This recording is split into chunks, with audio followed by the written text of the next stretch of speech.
இன்று சாய்பாபாவின் வாழ்க்கை வரலாற்றை பற்றி தெரிந்து கொள்வோம். ஓம் சாய்நாதாய நமக. சாய்பாபாவின் பிறப்பு பற்றிய விவரங்கள் முழுமையாக அறிய முடியவில்லை. ஆனால் பாபா தனது 16 வயதாக இருந்தபோது இந்தியாவின் மகாராஷ்டிராவின் அகமத் நகர் மாவட்டத்தில் உள்ள ஸ்ரீயடி கிராமத்திற்கு வந்ததாக கூறப்படுகிறது. ஸ்ரீயடியில் 3 ஆண்டுகள் தங்கியிருந்தார். 1 வருடம் எங்கு சென்றார் என்று தெரியவில்லை. பின்னர் 1858 நிரந்தரமாக திரும்பினார் என்று சொல்லப்படுகிறது. அவர் ஒரு துறவற வாழ்க்கையை நடத்தினார். ஒரு வேப்ப மரத்தின் கீழ் அசையாமல் ஆசனத்தில் அமர்ந்து தியானம் செய்தார் என்று சாய் சச்சரிதம் விவரிக்கிறது. ஸ்ரீயடி சாய்பாபாவின் உண்மையான பெயர் எவருக்கும் தெரியவில்லை.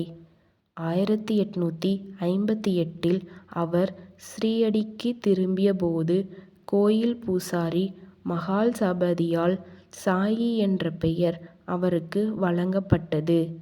சாய்பாபா தனது பக்தர்களை பிரார்த்தனை செய்யவும், கடவுளின் பெயரை உச்சரிக்கவும், புனித நூல்களை படிக்கவும் ஊக்குவித்தார்.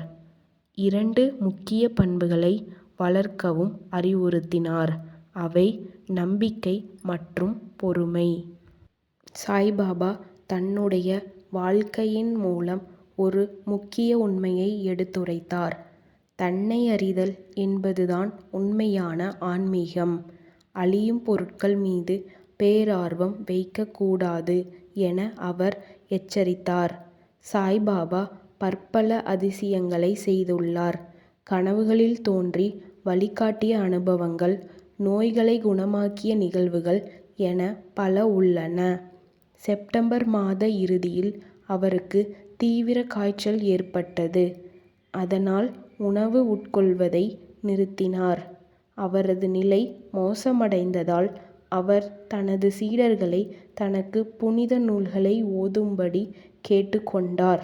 இருப்பினும் அவர் தனது பக்தர்களை தொடர்ந்து சந்தித்தார். அவர் 15 அக்டோபர் 1918 அன்று விஜயதசமி பண்டிகையன்று ஜீவசமாதி அடைந்தார். அவரின் பூத உடல் ஸ்ரீயடியில் உள்ள புட்டிவாடாவில் அடக்கம் செய்யப்பட்டது. இந்த இடம் பின்னர் அவரது பக்தர்களின் வழிபாட்டு தலமாக மாறியது. இதுதான் இன்றும் ஸ்ரீ சாயி சமாதி மந்திர் என அழைக்கப்படும் புகழ்பெற்ற புண்ணிய பூமி. அவரின் அருள் அனைவரும் பெற்று வளமுடன் வாழ வேண்டிக் கொள்கிறேன்.